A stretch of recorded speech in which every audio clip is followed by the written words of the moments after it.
everybody. It is a very busy Wednesday night, and there is massive breaking news in the Idaho quadruple murder, starting with this, a K-bar knife, because now there are documents that I dare say is the smoking gun. If there weren't already a smoking gun with the DNA on this snap, now comes word from the documents from the court that Bryan Kohberger indeed bought a K-bar knife. Let me repeat that. Bryan Kohberger, according to court documents, used Amazon to purchase a K-bar knife. Not only did he purchase the knife, he purchased what was called a knife sheath with these initials, USMC, United States Marine Corps. That's the exact sheath that was found at the murder scene. And now we know, according to the prosecution, that in fact, the Amazon documents have him purchasing one. And by the way, there was another accessory, a knife sharpener. Bryan Kohberger, according to the prosecution and their records from Amazon, purchased a K-bar knife, a knife sheath, and a knife sharpener. We also have all the movements tonight of a white Elantra circling that home at 1122 King Road multiple times, minute after minute after minute after minute, and then making its way through the neighborhood. I'm going to show you all those maps in just a few moments. And then another bombshell, the complete conversations between Dylan and Bethany, the surviving roommates, not only all night long during the murders, but also throughout and after the murders and the morning as well. So fascinating to see what happened in that house with those surviving roommates. That's all coming. Also, guess what? Last night we broke the news, the 11-year-old in Albuquerque who was suspected to be in that car that rammed a cyclist and killed him. Now, a 15-year-old has been arrested too. Last night, the 11-year-old, now the 15-year-old. The 13-year-old driver arrested on Monday. 3 young teenagers, all going to be looked at in terms of a murder, but only 2 charged. Because at 11 years old, apparently you're too young to even be charged. What do you do with a kid like this? 11 years old and already a long and dangerous rap sheet, including shooting people, waving a gun in this car, and being part of a murder conspiracy. We're going to talk all about what you can do to protect society, maybe instead of the kid, because at some point, does society become more important than the rights of an 11-year-old? That's coming up as well. And Amanda Knox speaks. I had an amazing conversation with Amanda Knox. She talked to me about forgiveness and trying to figure out why everyone saw the worst in her during the murder mess that she was in.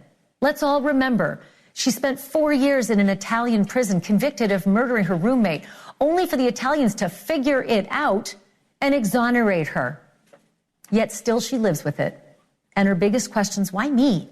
Why did everybody, the Italians, the media, the villagers, the prosecutors, why did they all see the worst in me? You're going to see that conversation in just a few moments. First, I want to begin with that breaking news out of Idaho. And once again, it jumps off the pages of court filings, this time from prosecutors and the defense, in the upcoming quadruple murder case of Bryan Kohberger.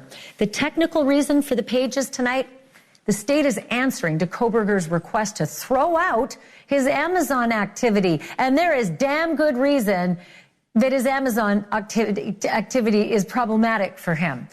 Like nail in coffin good reason. The court documents reveal that he indeed bought a K-bar knife with the sheath identical to the one found at the murder scene, with his DNA on it. State also says Kohberger purchased a sharpener for his brand new knife. But the defense claims his Amazon history proves nothing and may have been influenced by algorithms outside of his control. Here's the state's response to that, and I will quote. Defendant appears to argue that the evidence of defendant's Amazon.com click history is not relevant. That is not the case. A K-bar knife sheath with a USMC logo was found next to one of the victims at 1122 King Road. The defendant's DNA was found on the K-bar knife sheath found on scene. Applying the test for relevancy first, Kohberger's click activity, which shows a purchase of a K-bar knife and sheath before the homicides, makes it more than probable than it would be without the evidence that the K-bar sheath found at the crime scene was Bryan Kohberger's, end quote. You could say mic drop. You could say smoking gun. Probably say smoking knife in this case. But there's another bombshell out in another document as well. A very disturbing photograph of Brian Kohberger himself. It is a selfie taken at about 10:30 a.m. on the morning of November 13th. And yes, that is just a couple of hours after the bloody murders that he is accused of committing. You can look for yourself up close. He appears to be freshly showered. The shower is actually visible right behind him. And you tell me, I think he looks very pleased and proud about something. Thumbs up. 10:30 in the morning. Kids were killed at 4 in the morning. There was so much information in the documents that were just made public that it is hard to sort through them all right before showtime. But we also discovered something else. A very complete timeline of communications between the surviving roommates during the murders. It happened all night long and all throughout the following morning, right up until the 911 phone call. I know you think that you've already seen some of these, but you've only seen a few. This is a very long list of communications, and I'll start with 2:10 a.m. on November the 13th. And it was 2022. Remember that. It's coming up on 3 years ago this fall. So the text is from Dylan Mortensen to an Uber driver to see whether he was still driving, and the driver said he was. 2:10, Dylan Mortensen texts to E.G., the Uber driver, asking that question, and the Uber driver, E.G., texts to Dylan confirming. 2:53 a.m., Maddie Mogan calls roommate Bethany Funk. Maddie is still alive at this time. But then an hour passes. At 3:51 a.m., Dylan is still awake, and she's creating a new phone contact in her phone. At 4:19 a.m., Bethany calls Dylan before Dylan starts to call everyone in the house, and those calls go unanswered. 4:19 a.m., Bethany calls Dylan. 4:20, Dylan calls Xana. 4:20, Dylan calls Kaylee. 4:20, Dylan calls Bethany for 41 seconds. 4:21, Bethany calls Xana. 4:21, Dylan calls Maddie. 4:22, Bethany calls Maddie. 4:22, Bethany calls E.C., who we think at this point is Ethan Chapin. And then we come to the text that we've seen before in a prosecution document. 4:22, Dylan to Bethany. No one is answering. Dylan to Bethany. I'm really confused right now. Dylan to Kaylee. Kaylee. Dylan to Kaylee. What's going on? 4:23, Bethany has an outgoing message on Snapchat. Can't read it. It's disappeared. 4:23, Bethany to Dylan. Yeah, dude. WTF. That's what the F. 4:23, Bethany to Dylan. Xana was wearing all black? We don't know if that's in the form of a question because of the phone call they've already had, or whether she's making the statement. Xana was wearing all black, but it appears it might be a question. 4:23, Dylan to Bethany. I'm freaking out right now. Dylan to Bethany. No, it's like ski mask almost. Bethany to Dylan. STFU. Shut the F up. 4:23, Bethany to Dylan. Actually, 4:23, Dylan to Bethany. Like he had something over his forehead and mouth. 4:24, Dylan to Bethany. Bethany, I'm not kidding. I'm so freaked out. 4:24, Bethany to Dylan. So am I. 4:24, Dylan to Bethany. Phone is going to die. F. 4:24, Bethany to Dylan. Come to my room. Bethany to Dylan. Run. Bethany to Dylan. Down here. 4:24, Dylan calls what we think is Ethan Chapin. 4:24, Dylan to Bethany. No message there. 4:25, Bethany to Dylan. No message there included in this doc. 4:27, Dylan, outgoing call.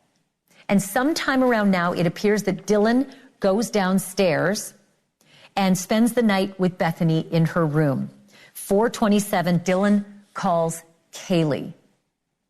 4:27, Dylan has an outgoing Snapchat message.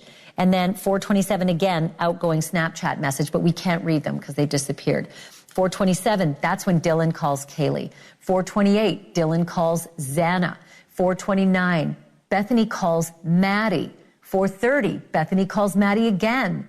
4:30, Bethany calls Kaylee. 4:31, Bethany calls Kaylee again.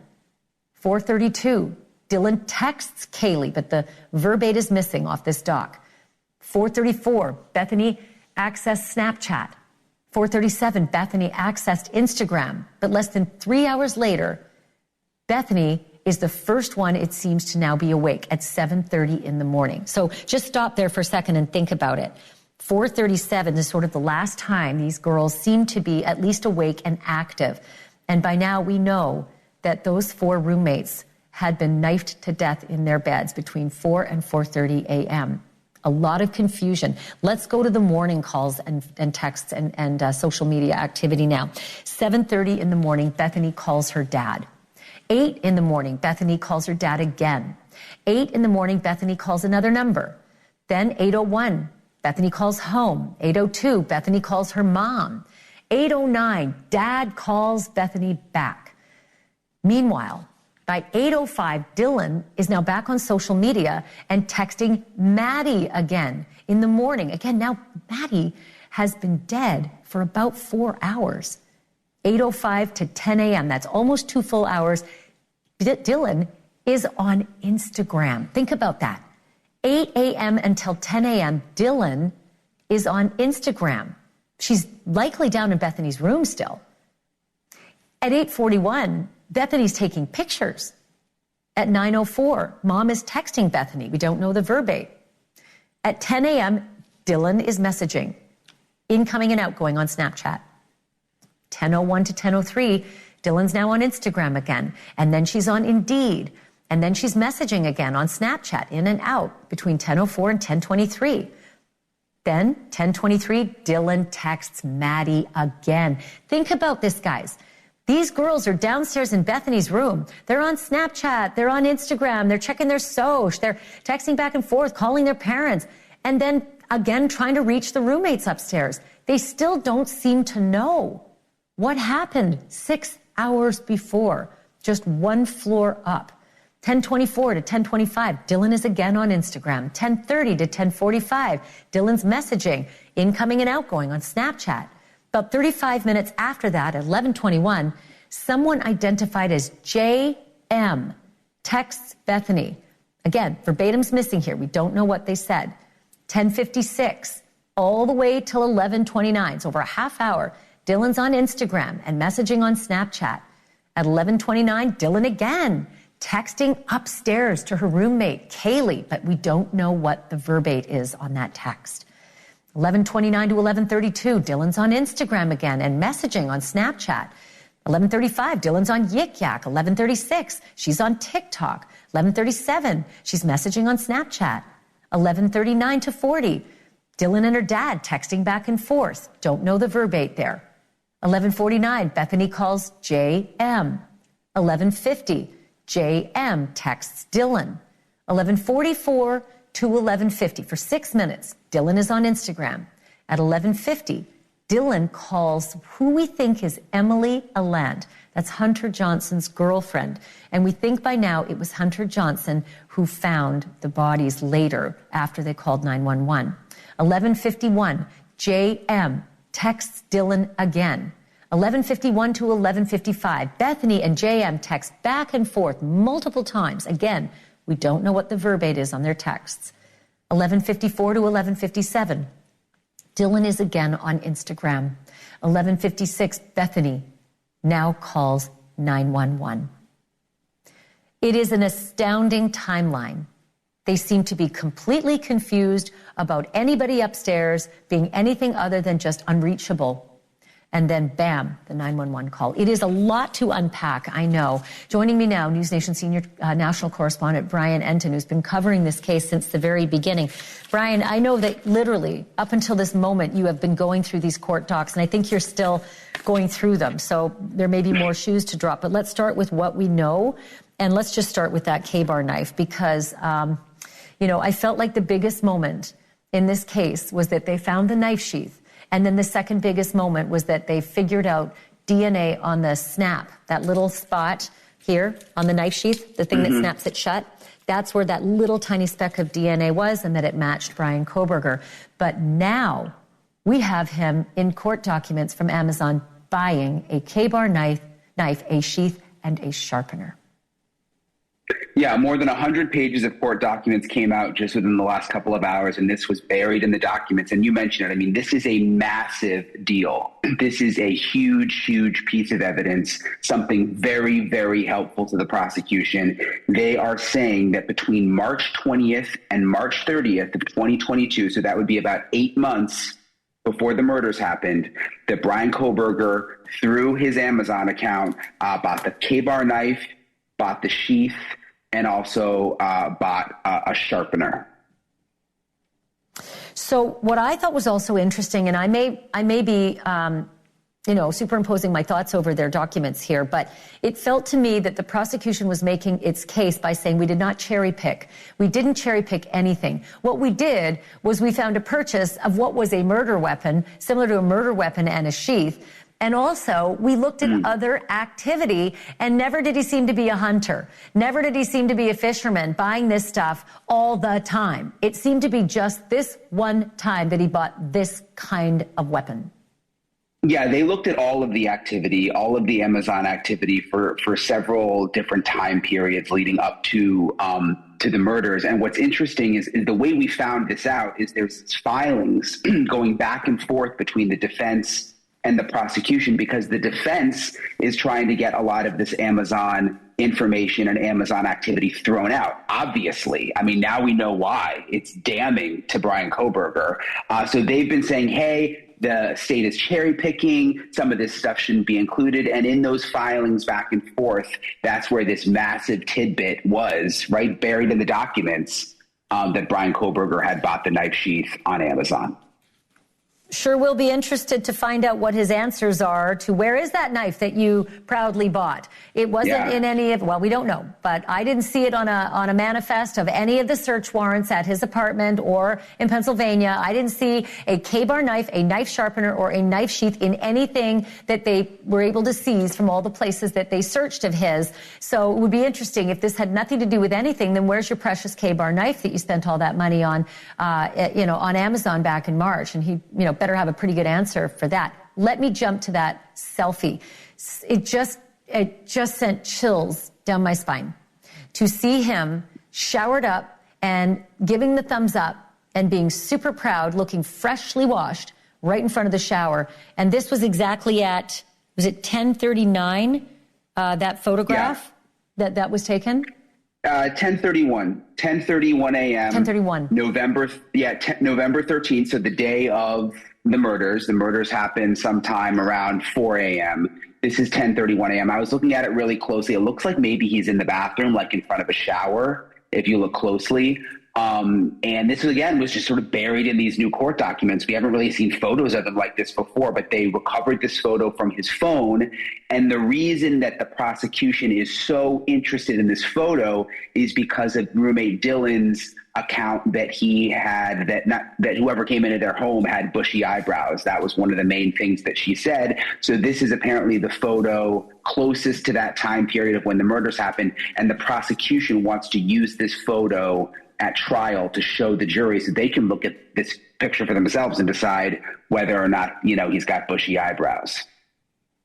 Wow, super clever, right? Prosecutors can say, this is 10:30 in the morning, and look at the bushy eyebrows that, couldn't have possibly been plucked 6 hours before if this is the guy that Dylan saw. But, there's the double entendre here, and that is he is freshly showered and proud. Why? 6 hours after the murders and an hour and a half prior to the 911 call even being placed. This is the photo he is taking of himself in front of the shower. Let me go on to the other amazing document, and that is the map. The map of all the times and places where the white Elantra was spotted on all the ring cams and surveillance cams. Let's put that up on the screen because, Brian, this is perhaps one of the most telling things. This is all around the times of the murders. So sort of do a summary of what we're looking at on the screen.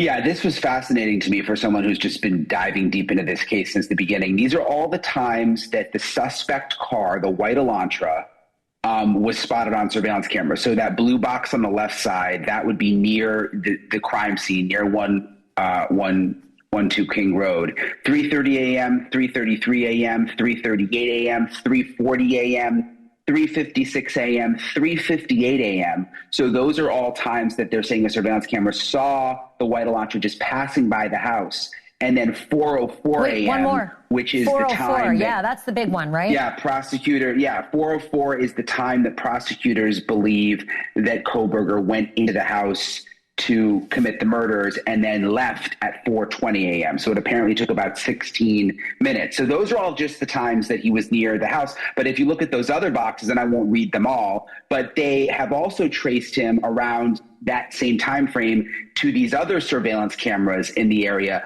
sort of making the point that he must have been, according to the prosecution, just driving around and passing by until finally deciding to go in. I mean, we've got, 2 addresses on Linda Lane that's right next to the murder scene. We've got Ridge Road, 2 times spotted on camera there. Paradise Drive, 2 times spotted on camera there. And then the South Main Street Sunset Mart, where that's the route out of town. That's really, really telling. Just all the times that he spotted going back and forth and around the King Road home, if that's him in the Elantra. Okay, last real quick, the timeline of the girls talking to one another. It appears to me just more evidence to show they had absolutely no idea what happened in that house upstairs, but never thought for a moment that it was something that they needed to call 911 about until they did. Yeah, doesn't appear that way. I mean, there's still a lot of holes in this in terms of we've got the times. We don't know what the specific messages were. In some instances, we don't know a lot of calls there. We don't know what they were saying on the calls. That'll obviously come out during the trial. But from what I can tell, too, I mean, the indication is they had no idea what was going on until that 911 call came in at almost noon. I mean, even the fact that she went on Indeed, Dylan was on Indeed. I think it was Dylan.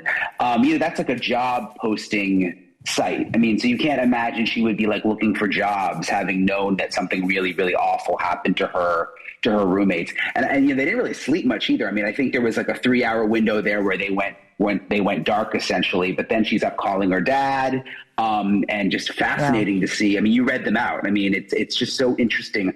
I'm so looking forward to the trial to find out what they have to say, because there's so many questions about what was going on there. Unbelievable. Okay.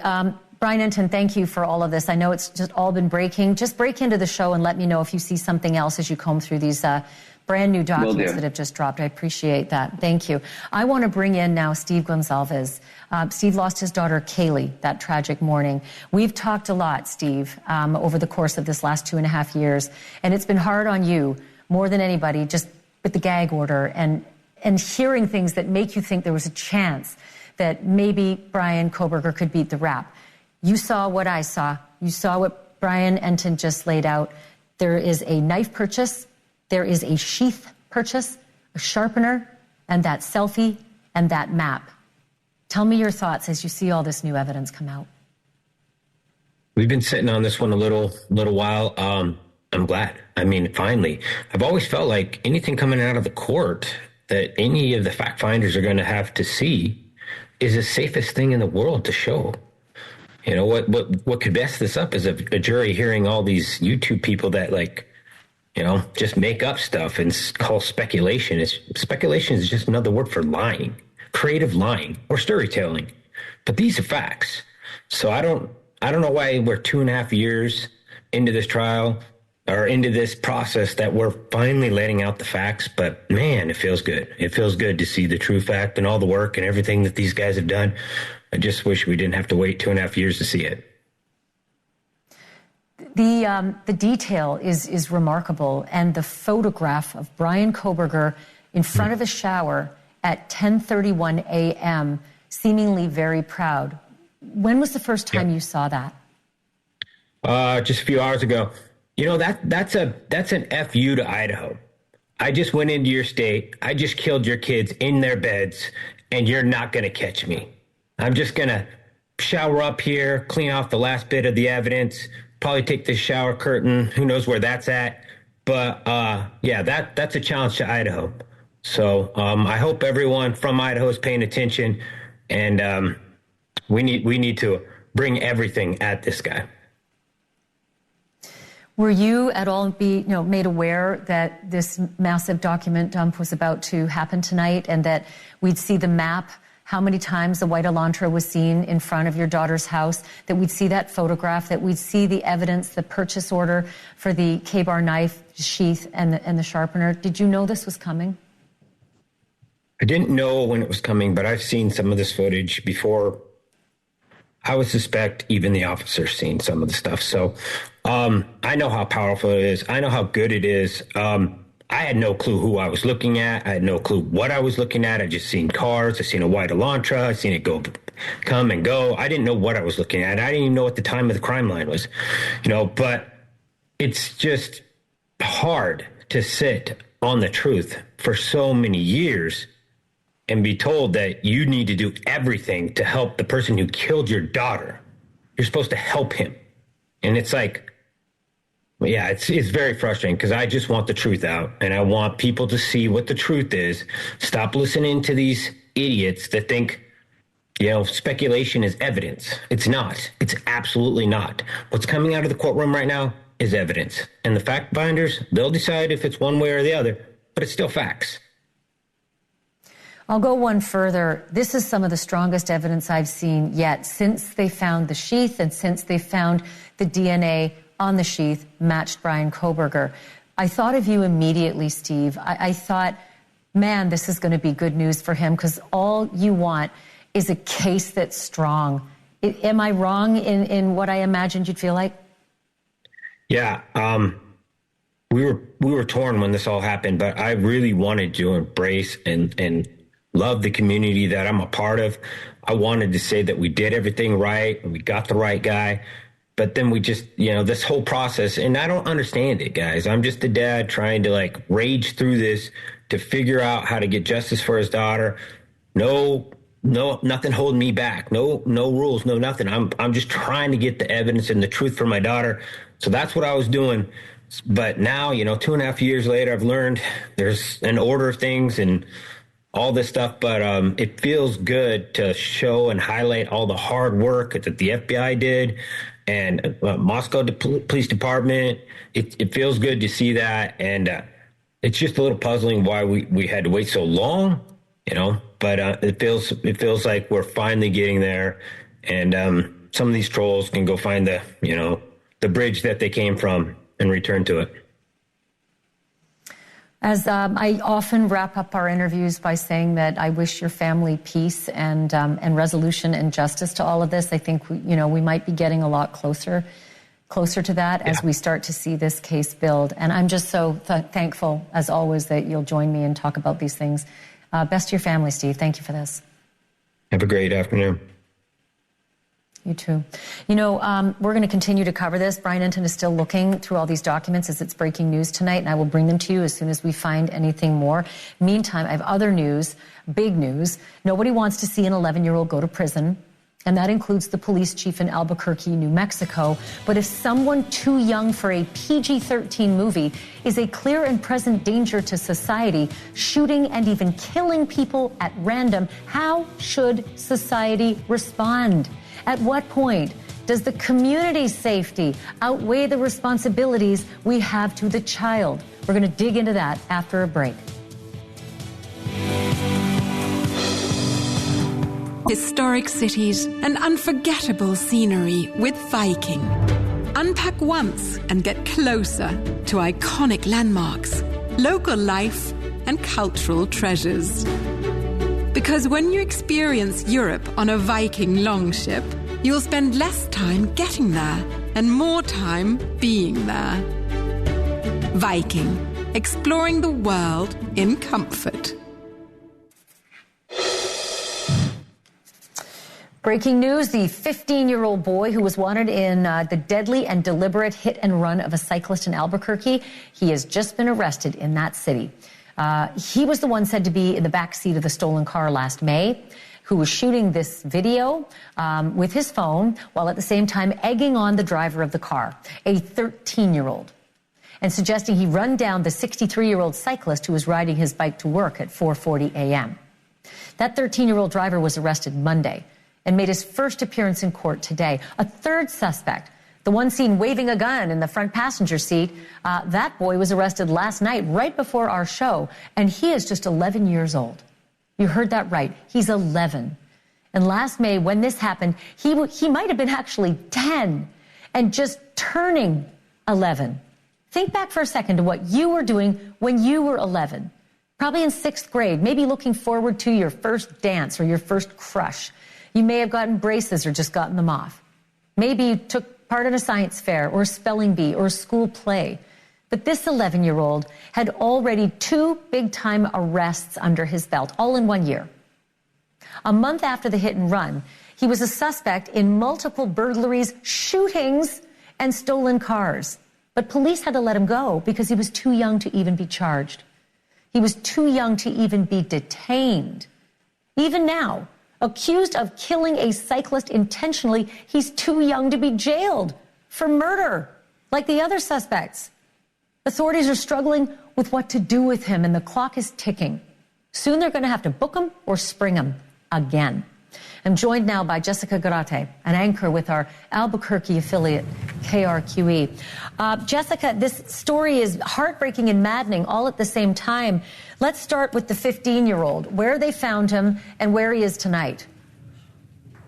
So, Ashleigh, as you just mentioned, they were able to arrest him this evening. Now, a spokesman for Albuquerque police could not tell us where he was found, but said that they had been doing some surveillance and that he was arrested without incident this evening. Also, breaking right now, and I'm breaking this just moments ago, I spoke with the district attorney's office, who said they will be pursuing adult charges in his case because he is 15 years old at the time of when this murder happened. He's now 16, but they will be moving forward to charge him as an adult.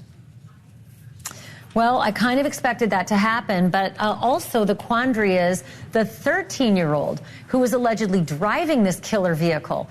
No talk about putting his charges up to adult level? The problem is they're both too young, and there are some exceptions in New Mexico law. It's very complicated on how this works. So if you do something as serious as this, a first degree murder, if you are 15 to 18, the DA can ask that you be tried as an adult, be punished as an adult. There are some exceptions if you're 14 to 18 and do something at this level and this violent. And it's just a different process on how they go about it, and they do it at sentencing. So you go through the whole adjudicate this whole case as in the juvenile courts, and then at sentencing they can decide, you have a whole amenability hearing and decide if they can't be rehabbed, then they can be sentenced and punished as an adult. But both these two one was 11 and one was 13 at the time of the murder last May, and so there's nothing they can do. They just have to stay in the juvenile system until they age out at 21. I have to call you back, Jessica, because they've only got 72 hours to hold that 11-year-old that they arrested, last night. And the clock is ticking. They're going to have to figure out, how do you hold him if you can't arrest him? And can you release an 11-year-old who's already got a rap sheet for burglary, shooting, car theft, and danger? It's just, it's maddening, like I said, and heartbreaking. I got to call you back on that one. Let us know when you hear what they're planning. Absolutely, Ashleigh. We've been pressing for information from our Children, Youth, and Families Department, who he'll now go into custody with, because you have to be 12 to be held in a juvenile facility. And so there's still a lot of questions on what's going to happen to him because he's so young. A case a couple of decades ago, it was a 10-year-old who shot his dad, and they released him back to the mother. He's turning 12 in May, so we'll see if that makes any difference. Really appreciate this, Jessica. Thank you. Thank you, Ashleigh. Still to come tonight, what may be the only thing worse than losing a family member to a shocking act of violence, losing 2 family members that way, and fearing that you'll never see justice because police don't see it as a crime. A Georgia family is struggling with all of that tonight, days after twin brothers missed a flight and were then found dead on a mountaintop. The young men's aunts join me live next.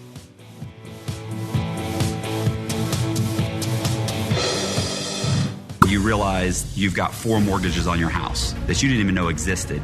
Unfortunately, it's on you to protect yourself. You might already be a victim. Check your title status now at HomeTitleLock.com. 'Cause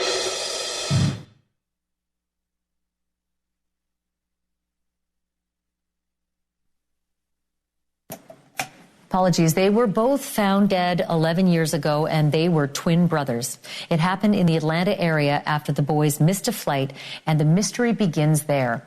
This is very little that we have, and the police and the boys agree on very little. But here are the facts. Kadir and Nazir Lewis were 19 years old. Their bodies were found by hikers on a mountaintop in North Georgia. Both boys had gunshot wounds. Police quickly called the deaths a murder-suicide, but said autopsies are pending and that the case remains active and ongoing. But none of that makes sense to the family. For starters, the brothers had never even been to that part of the state. They lived 90 miles away. They didn't even go hiking, ever. Instead, the family said they liked clothing design and anime. They were supposed to fly to Boston the day before. The plane tickets were still in their pockets. And most importantly, the family says the twins were so tightly bonded, such best friends, that there is no way they would ever hurt each other. Samira and Sabria Bronner are Kadir and Nazir's aunts, and they are identical twins themselves. And they are talking to me about this live. Next.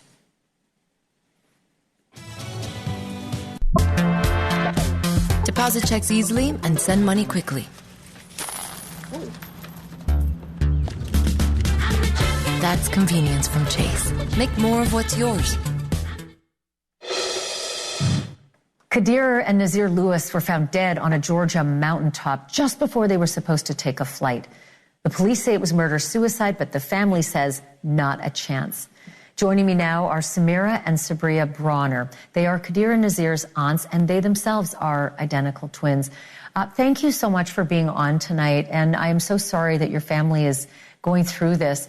Let me start with you, Samira. How did you all find out about your nephews and the tragedy that had happened? Well, it's like I remember it like yesterday because I relived that night every day. It was, my brother, he called me. I remember it was like around 11 p.m. he called me and he said, Samira, I have something to tell you.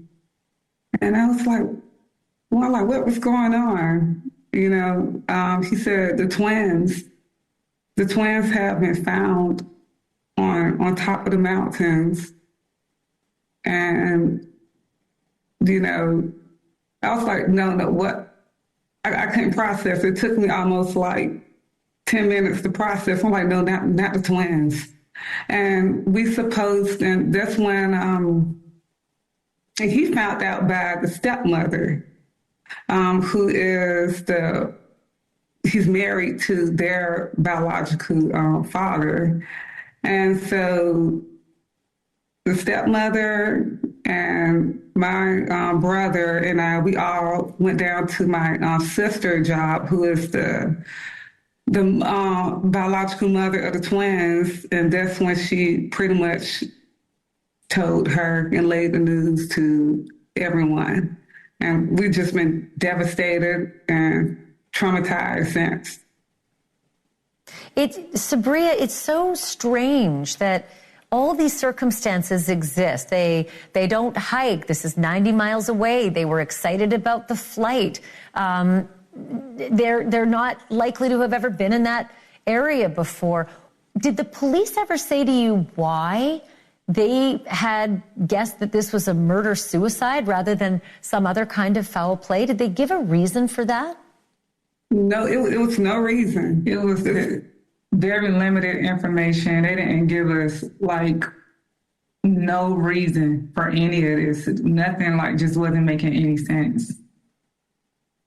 Were there any red flags, Sabria, before they went off to the airport? Like, did anything happen in the days or hours or even weeks before they left for their trip? Well, they was over their oldest sister's house on Thursday, just having a normal night, having fun, watching TV, eating popcorn. And then they left from their oldest sister's house to go home, which is, they live in Lawrenceville with their stepmother. So when they went home at night, the stepmother was the last to see the twins. And then next thing you know, they went in a mountain Saturday. But they supposed to call a flight Friday.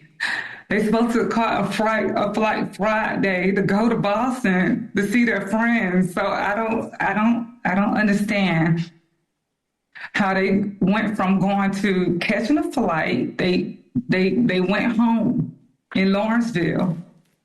They went from going to catch a flight to Boston to in the mountains Saturday.